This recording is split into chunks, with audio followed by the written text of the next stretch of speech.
जिओ कंपनीचे mobile network सलाईनवर ग्राहक त्रस्त। बार्शीटाकळी तालुक्यातील प्रकार। गेल्या 15 दिवसांपासून जिओ कंपनीच्या मोबाईल नेटवर्कचा खेळखंडोबा झालाय। परिणामी जिओ मोबाईल नेटवर्क धारक फार कंटाळले आहेत। सुरुवातीला ग्राहकांना लाडीगोडीने लोकांना जिओ सिम घेण्यास मजबूर केले आणि लोकांना आमिष दाखवून आपलेसे करून घेतले। जिकडे तिकडे आपल्या कंपनीचा प्रचार केला। आता मात्र जिओ कंपनीच्या मोबाईल नेटवर्कचा फज्जा झालाय। गेल्या 15 पासून लोक मोबाईल नेटवर्क व्यवस्थित नसल्यामुळे संताप व्यक्त करत आहे। जिओ कंपनीचे कर्मचारी अधिकारी हे ग्रामीण भागातील ग्राहकांकडे दुर्लक्ष करत आहे। सुरुवातीला जिओ कंपनीने ग्राहकांना विविध आमिष दाखवून आपले ग्राहक म्हणून घेतले, परंतु ग्रामीण भागात विशेषतः बार्शीटाकळी तालुक्यात जिओ मोबाईल नेटवर्कचा फज्जा उडालेला आहे।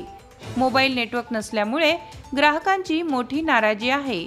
तर तालुक्यातील पिंजर गावात 4G चे नेटवर्क मिळते, मात्र गावाबाहेर निघाल्याबरोबर 5G चे नेटवर्क मिळते म्हणजे काय, याबाबत जिओ कंपनीच्या अधिकाऱ्यांनी खुलासा करावा।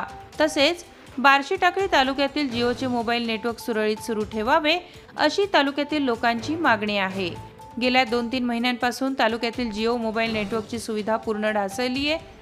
धुमाकूळ महाराष्ट्र न्यूज नेटवर्क टीव्ही चॅनलसाठी अकोला जिल्हा प्रतिनिधी प्रवीण गावंडे, अकोला। आपल्या परिसरातील ताज्या आणि महत्त्वाच्या बातम्या पाहण्यासाठी आजच आपल्या धुमाकूळ महाराष्ट्र न्यूजला YouTube वर सबस्क्राइब करा आणि बेल आयकॉन प्रेस करा।